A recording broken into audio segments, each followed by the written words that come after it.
Hello, hello, and welcome to episode 20 of Baki Taki. This time for real, I hope. The episode's title, once again, is called Saga, and this time we brought in a veteran to the show. He knows which services you can watch Baki on. It's Netflix. It's Christian. Hi, I'm back. Wow. Yeah, thanks for coming back to the show, Christian. Thanks for having me. I hear I'm filling in for Ryan. Yeah, we had our own fun episode, but we didn't get a chance to cover this one, which I've been looking so forward to. Oh, I Um, am so glad that he missed this one because I got to experience it. I really wanted to get Ryan's thoughts on some of these Oh, scenes. yeah, he would have been fun, but oh boy. Making love is like fighting. The intensity, the passion. Well, before we get into anything too spicy, let's start at the beginning of the episode. The episode starts with continuing the conversation between Tokugawa and the Crypt Keeper, where they're discussing the poison hand techniques and all of that jazz. Just, the way of the void and such. Oh Um, yeah, I'm familiar. oh, yes. This is why I brought you back, because you are the Yanagi guy. So, the I'm the Yanagi expert. guy, as they call it. Yeah, So, tell me how this got a new scene went name for for you. Discord.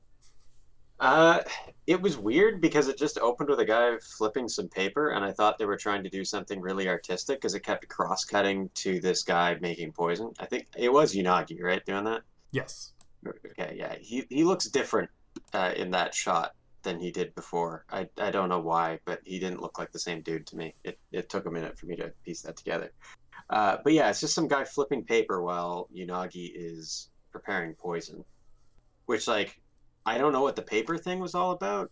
It That's seemed like it was a magic trick. It really, he's using his vacuum hand to oh, okay. grab the paper in It midair. really seemed to amaze the other old guy sitting across from this lumpy-headed old man, You and they didn't missed understand why.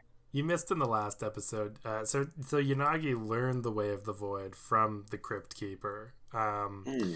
and also cut off his arm. Um, but in the last episode, Tokugawa he showed Tokugawa how he could lift a bowling ball with his vacuum hand. And then Tokugawa tried it, and then he went, "You can't do it. You have to like practice to do it." It was very funny. I had no, I mean, like, I've been listening along for the show. I hadn't listened to, when I watched the episode, I hadn't listened to the most recent episode, uh, Hmm. which I now actually have. Um, but yeah, I had no idea who these two were from any context of the rest of the series that I've listened to. So I was very lost here. The rest of this made, you know, some sense to me, but Well, let's this bit like me just to make sure confused. people are on the same page. So this is Tokugawa, the 11th generation businessman, who has for some reason decided to talk to Kinumatsu, the practitioner of the Way of the Void, and they're basically explaining why Yanagi has poison hands.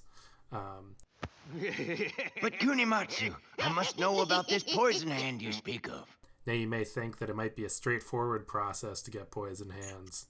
It's really not. First you have to make poison sand, and then that's just part of the process. So, Christian, what did you think of the technique of making poison hands?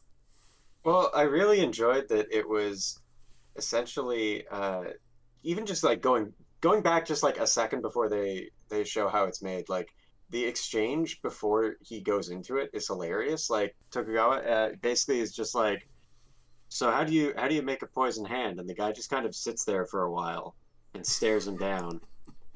And then is like, Why are you asking? I'd say you're a bit old to get into the assassination game.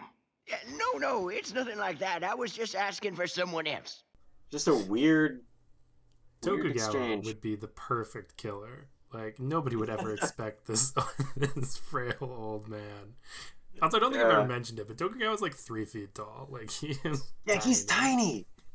I did not notice. I did not know that about him, but he is very small. And also, the Crypt Keeper has the nastiest hands. I know I commented on the hands in the series last time I was on, Yep. but they've reached a new low, which is great because they're about to start dunking their hands into a bucket of sand.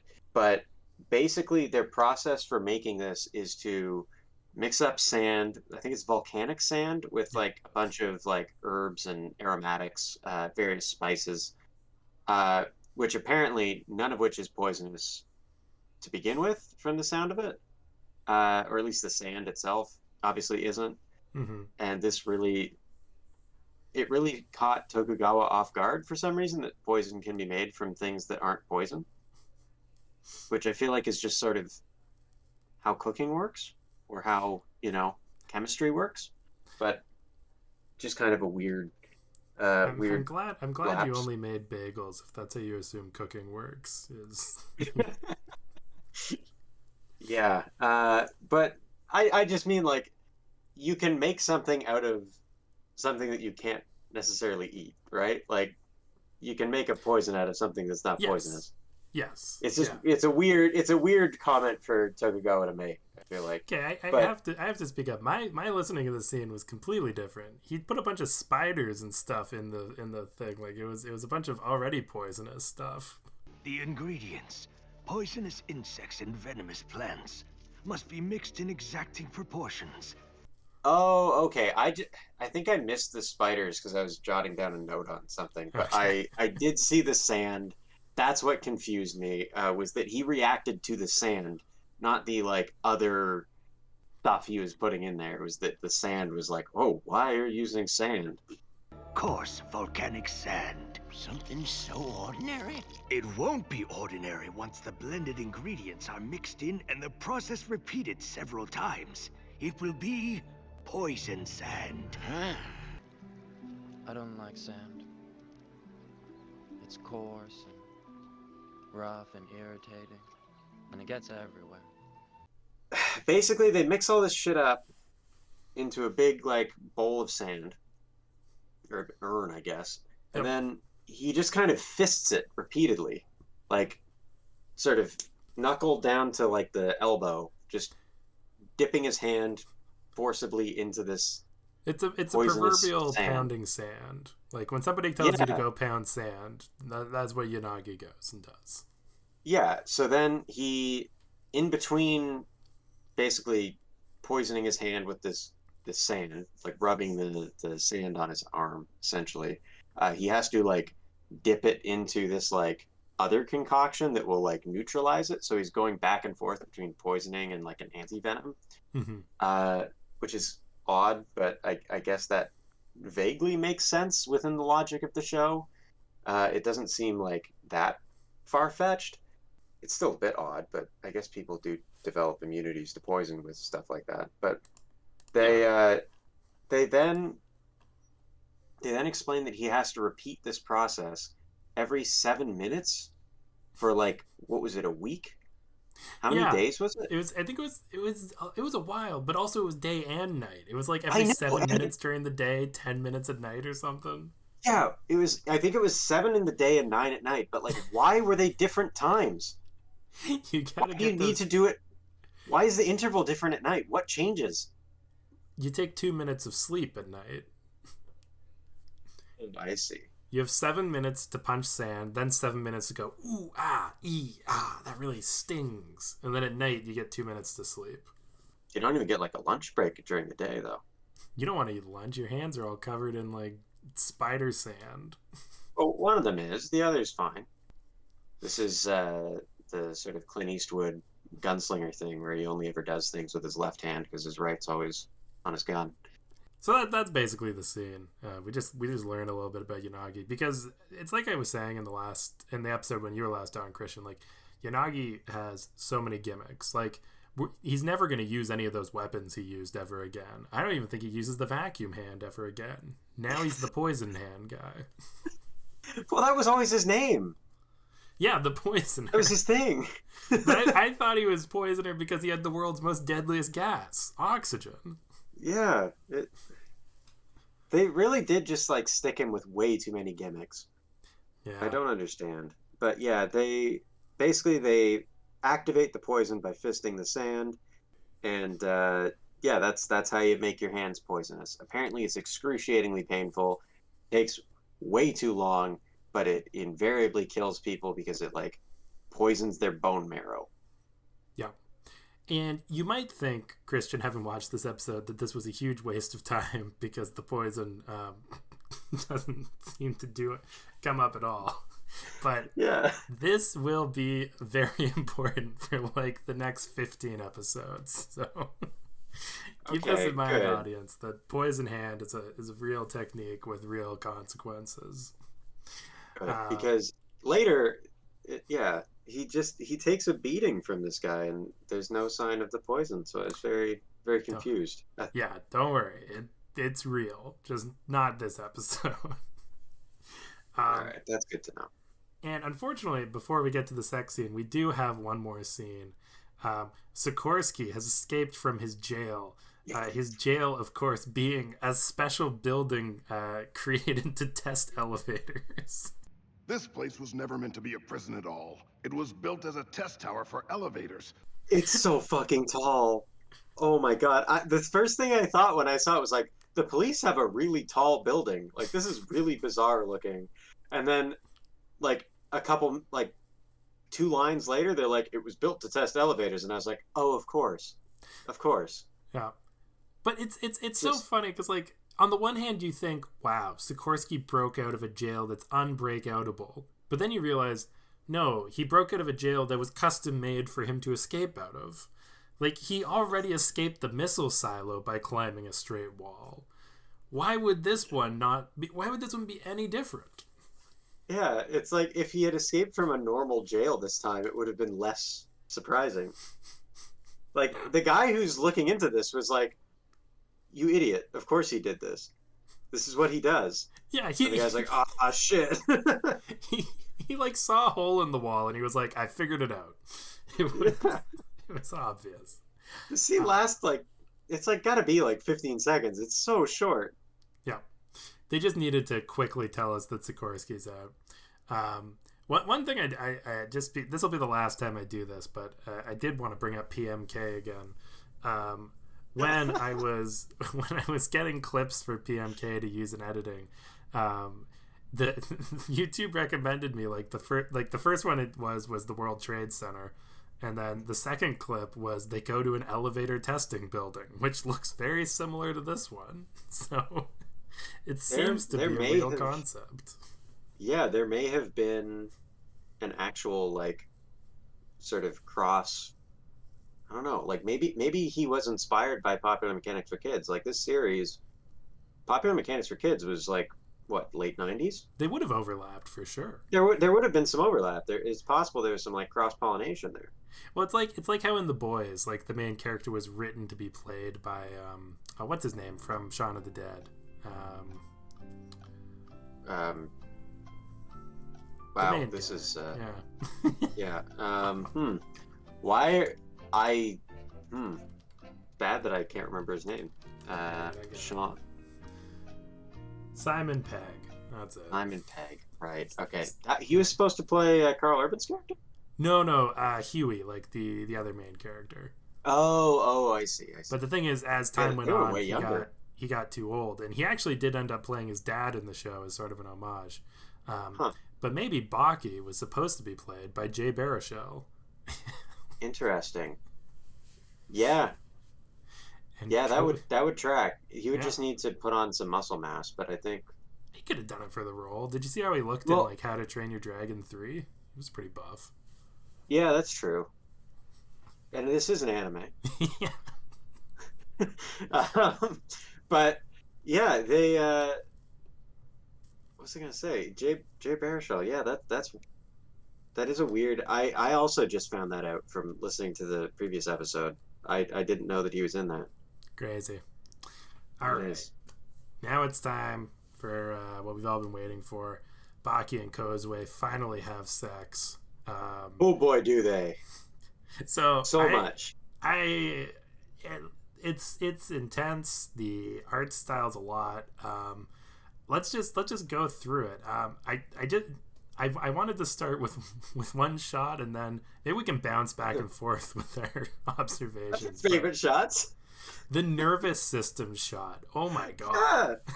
Yeah. I thought it was like a Mortal Kombat X-ray thing. Like they just had already developed this animation for like, oh, someone getting punched in the face, and then they were like, you know what? What if we did it while kissing? Yeah, Baki leans in for the kiss, and like her jaw breaks in half. So just in the middle of them kissing, we get a full shot where we can see their eyeballs and their nervous system and like all their the tongues intertwining. Yeah. Like this is what I mean when I say like this is a sex scene drawn and animated by a man who only draws men fighting each other. Like there's no romantic lens to this. I honestly thought it had more of a horror movie vibe for the first half. I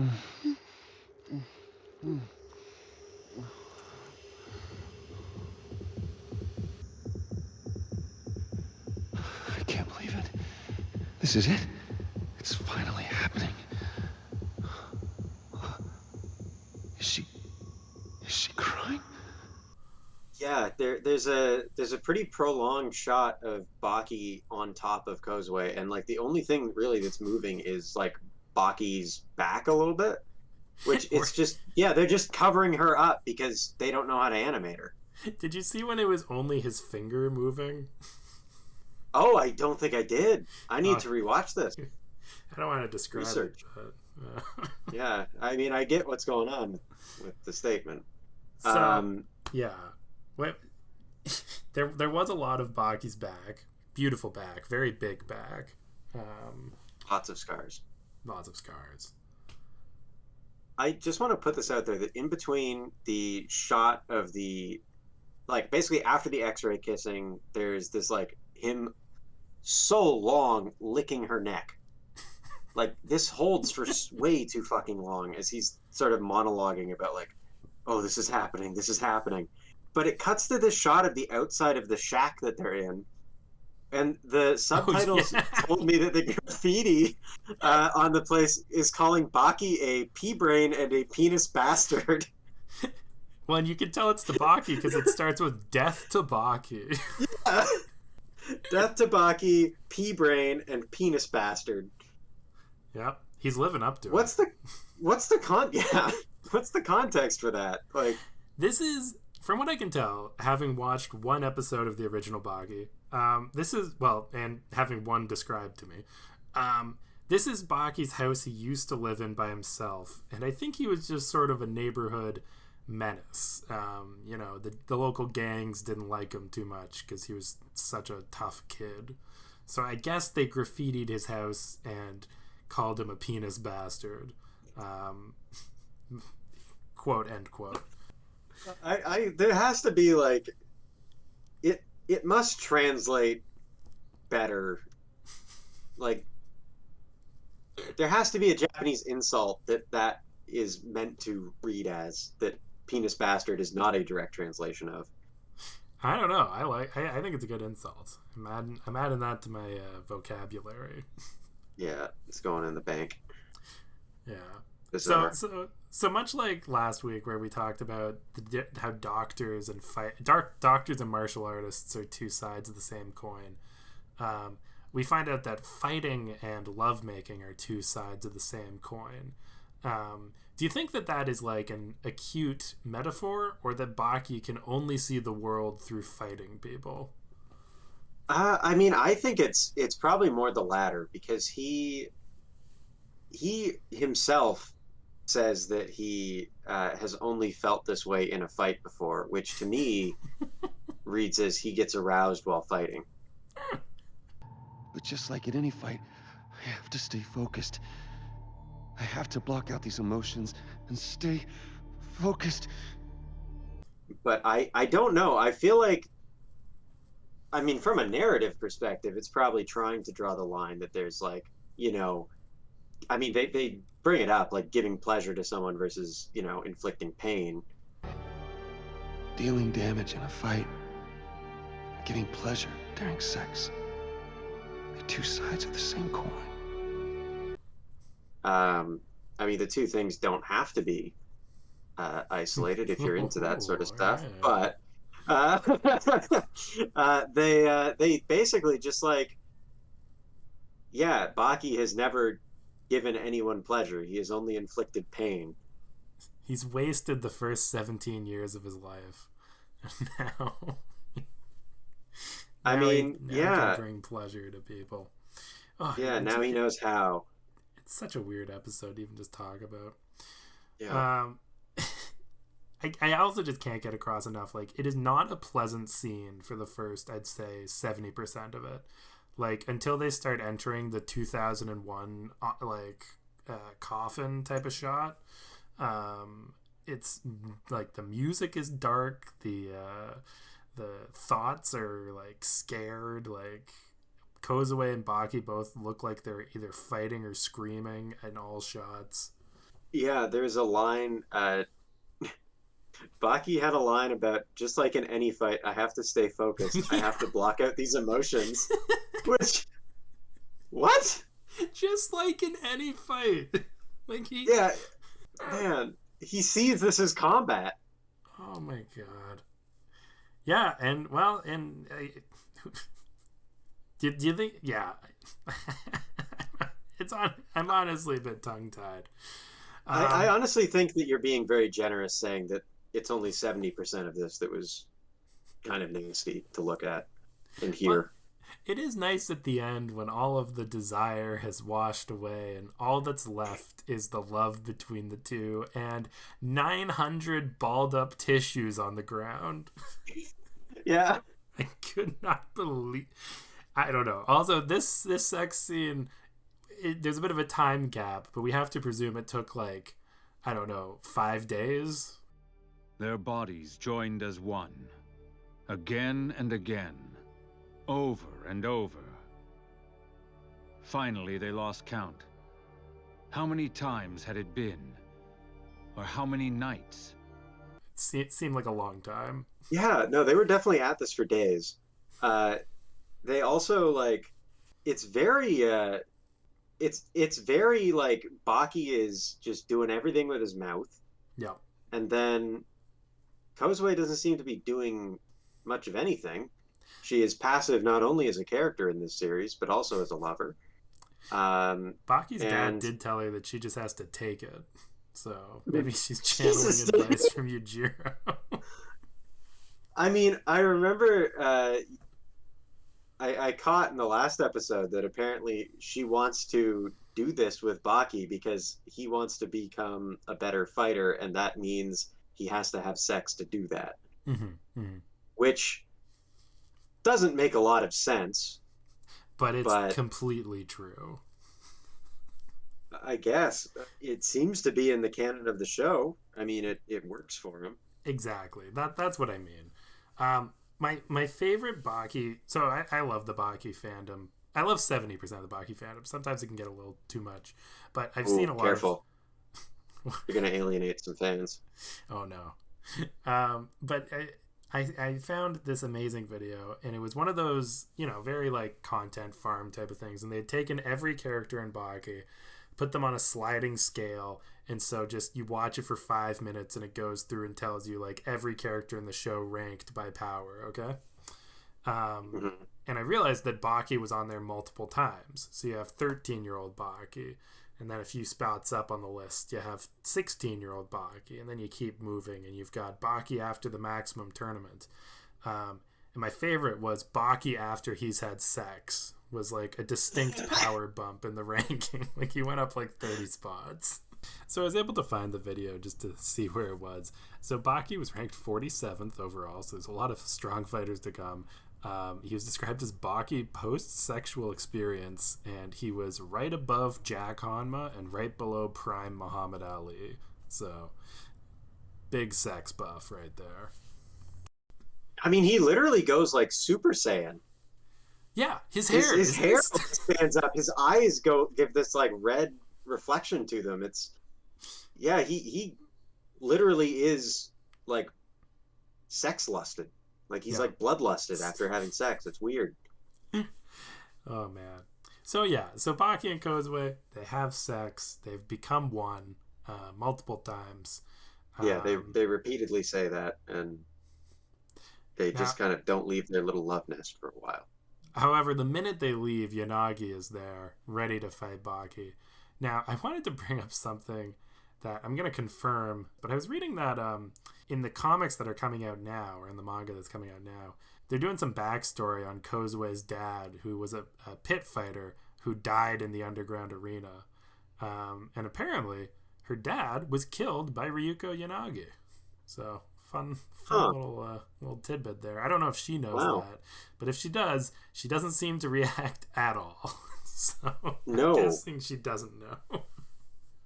Yeah, no, Yanagi just kind of shows up, interrupts their lovemaking, shows up just outside the shack, which they assume is a sort of sign of courtesy. But according to him, it's not. Yanagi shows up outside the shack with 35 tissues around him. So Yanagi's there to fight Baki. Baki, as we talked about, is no longer in any way worried about Yanagi now that he has his sex power activated. And so just like a few episodes back, they decide to go to some abandoned field to go fight each other. Right before Japan has a lot of these. Japan, I think this Baki is a commentary on the economic conditions in Japan, the bust cycle they currently are in, and what it drives people to do. So, before the fight starts, Kozue screams to Baki that she's ready to help him out if he needs it. Baki, listen. I'll help if you need it. So, Christian, your episode was called The Greatest Tag Team Battle of All Time. Do you think that Baki plus Kozue versus Yanagi is the new greatest tag team battle of all time? It's a bit generous, I think, because Baki basically tells her, like, I'll let you know if I need help, but does refer to her as his soulmate. Their sex making did have some impact on his ability to fight. So I think it's not a traditional tag team, but it, I think, has made the greatest fighter as a result. So it might be the greatest tag team. I think it's better than a virgin Baki with that guy with the kettle. Yeah, Shibukawa. It definitely tops that. So within the show's canon, I think that is this is the fair... new greatest tag team battle of all time. So the fight starts out. Baki punches Yanagi just in the face like a complete schmuck. So Yanagi has to go, well, fuck all this. Fuck my vacuum hand and all my other tricks. I've got a new trick up my sleeve. What is this new trick, and what do you think of it, Christian? So it starts off with him just kind of wiggling his hips all loose, and then it immediately cuts to the old dudes again talking about whips. No sort of like why they got to this point in the conversation. No like explanation about any of that. It's just they're talking about whips. Whip strike? A hit like with a whip.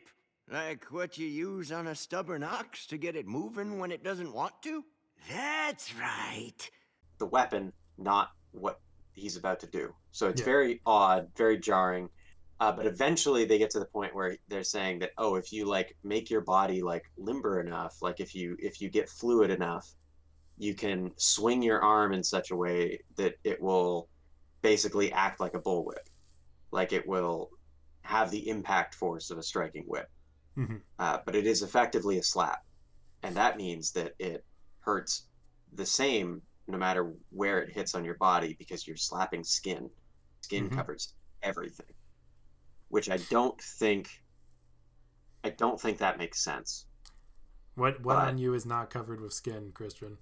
Well, my insides, but I mean, like, I would argue that your insides are covered in skin. Actually, that's well, some of the stuff inside is surrounded by skin, but it's not directly covered by it. Like if someone were to directly like, that is tricky. I more meant what's not sort of logical with this is that I think that we do have parts of us that are more sensitive, like just from our nervous system. There are parts of us that would hurt more to be slapped on than others.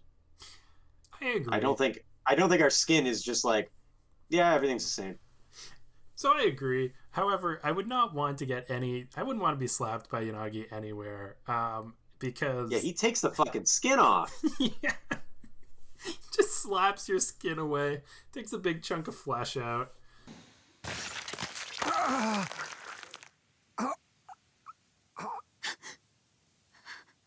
I'm guessing that hurt. You know. The muscle's fine. The tough muscle can take it. He just rips your skin off. Yeah. Which I have to say, like, I know that Kozue has been apparently very, like, averse to violence. Mm-hmm. She really doesn't react that strongly to anything that's going on here. She doesn't even really react to, like, him decking Unagi in the face. Which, like, she literally watches him, like, punch Unagi's teeth out, and she barely, like, reacts. Yeah. Yeah, so she's just waiting for her chance to tag in, you know. She's like, let me slap him. I can do that whip thing. And apparently this, like, having your skin slapped off really hurts, which I don't know, maybe. But yeah. I think that's fair. The old guys talk about it and they're like, you know, oh, even like a young man in his prime having his skin slapped off, his body could just give out from the pain. Can you even imagine it? To be young and have your whole life ahead of you, only to encounter a pain so intense that none of that matters anymore and your body just dies on you? This is, like, to me, one of the funniest lines in the episode was effectively them just saying, like, can you imagine being young and in your prime and your body just dying on you? It's like, what? It's the biggest flex from an 80-year-old Tokugawa being like, could you imagine being young and just your body dies on you? Can you imagine just dying? You know what though? I was looking up on it. When you get whipped, what can happen to some people is they die of a heart attack from all of the pain. So it is just like everything in Baki. When I look it up, it is true. So I really loved this whole whip fighting technique. It was unexpected seeing him rip skin off of Baki's like shoulder and leg. It was interesting form, the idea of turning your arm into a bullwhip. And then we get history about people getting whipped in the Middle East. They spend a lot of time hyping this up, only for Baki to then... I think he can hear them. He responds when it cuts back to, like, from the old men to Baki, he comments on, like, oh, so, like, that kind of pain, when they were just talking about the pain. And it's like, was he listening to them? Having sex has unlocked Baki's inner eye. Yeah, he's omniscient. But he just completely shits on the idea, like, immediately after we spend 5 minutes hyping up this type of combat. So what does Baki have to say about it? Well, he really doesn't seem to be that affected by it. Like, he clearly has, like, a moment of pain, but gets past it pretty quickly. And then he says, like, basically Baki's dad had taught him, or at least had told him about the maneuver. I don't think he taught him how, because apparently, according to Baki's dad, it's a girl's move. Because I guess it's a whip?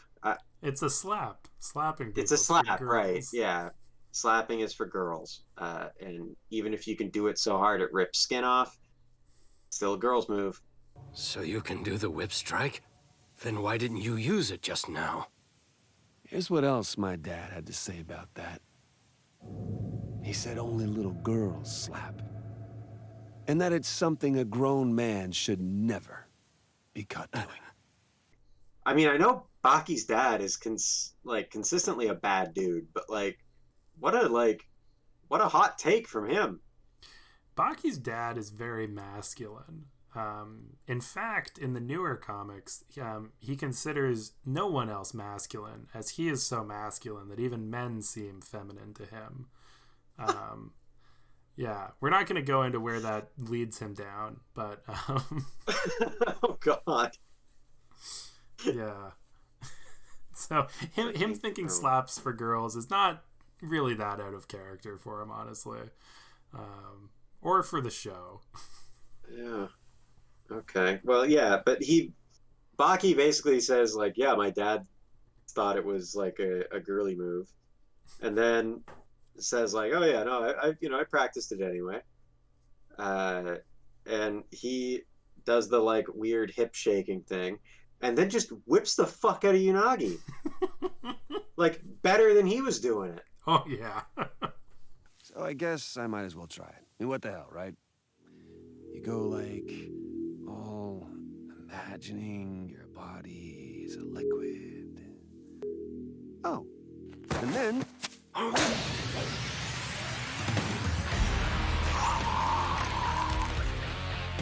Yeah.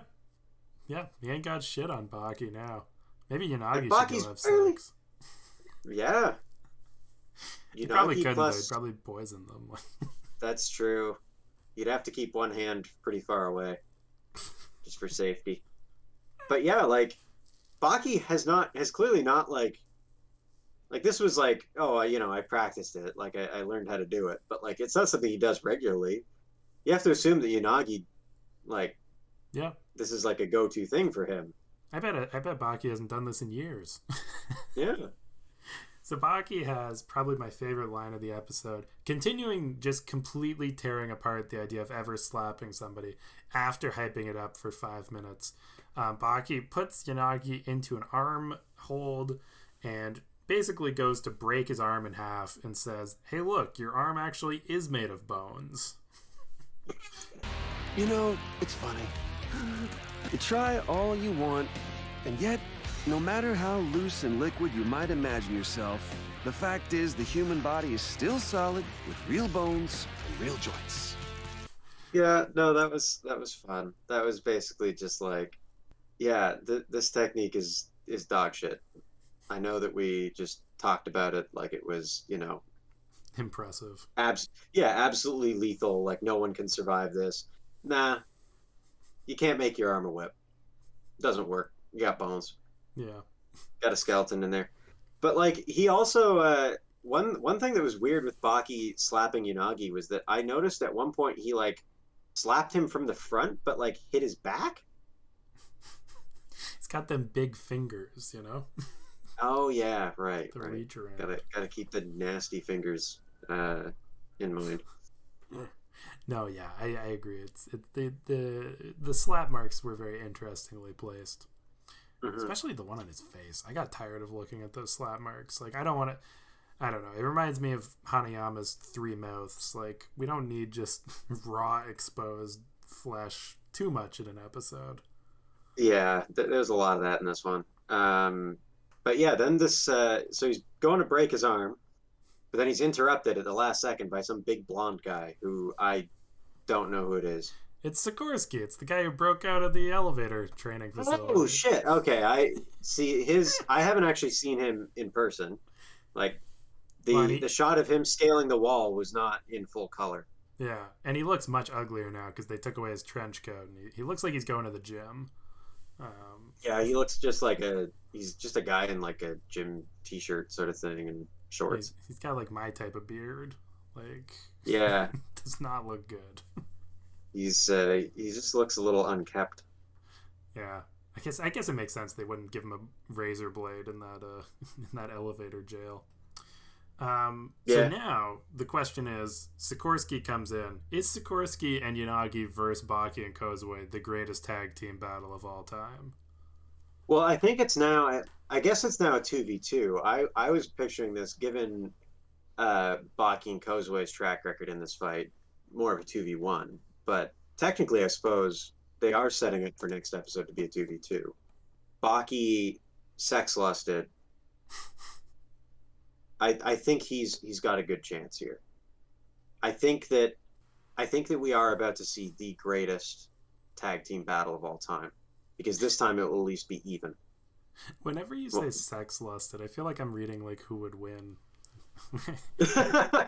I mean, isn't that what this show is? Yeah, you know what? Maybe I think I'm gonna add a new thread to the Discord. Just put in who would win: sex lusted Shibukawa versus Kozue's dad. I can figure that one out. I really do like that.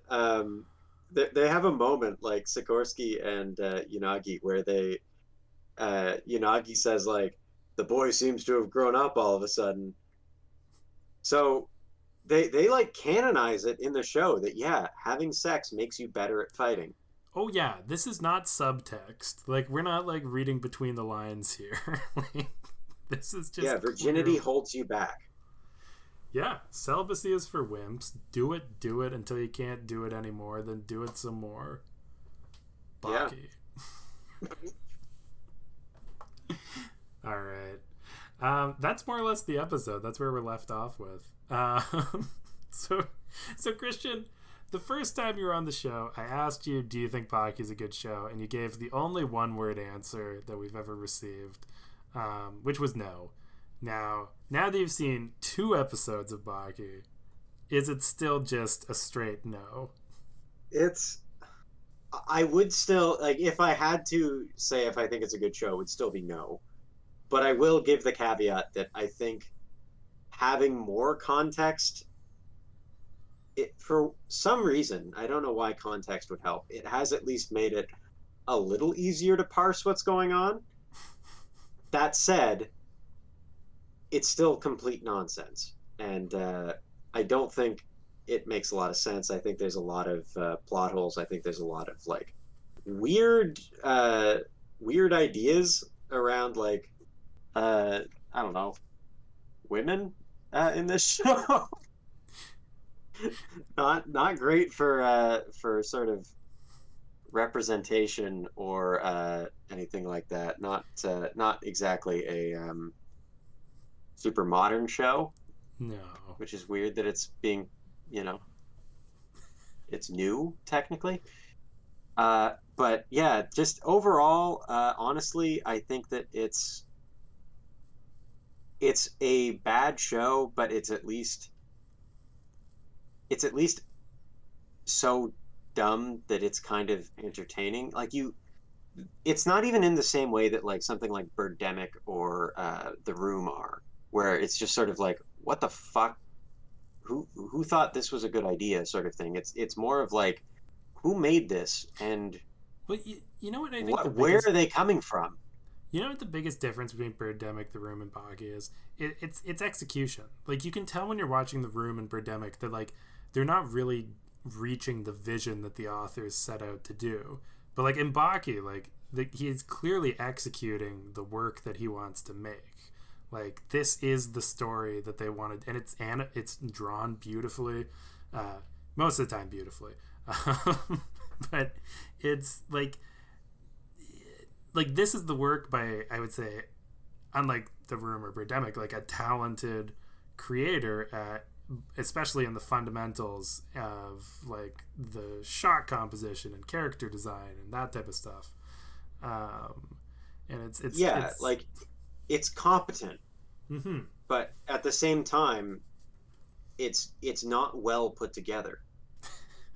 Like I think from like a narrative perspective, it's too much butter or too little butter spread over too much toast, sort of thing. Like there's just like not really anything actually going on, and yet they pad it out with so much insanity. The actual core plot really isn't like complicated. No. Well, I'm glad you were consistent with your answers. If you change it to a yes after this episode, I would have just assumed you're a perv. Yeah. So, Christian, thanks for coming by on this episode. If you guys like can I just say one thing about the end credits? I really wanted to jump in here. Does it end with Bigfoot? Is that how they draw Bigfoot in this? No, that's a. I'll get the. It's a monkey, but he plays a role in this season. I think Baki fought him before. That's very strange. It looks like some kind of demon. Like it's like gray and with red eyes. Yeah, well, I don't know. It's like an ancient great ape native to Japan, I think. I don't know. I have to do a little bit of research on that guy. Okay. God. Anyway, on that note, thanks for coming on the show. If you guys enjoyed the podcast, show it to your friends. Everybody loves unsolicited podcast recommendations. Anyway, that's all the Baki we've got to talk. See y'all next week.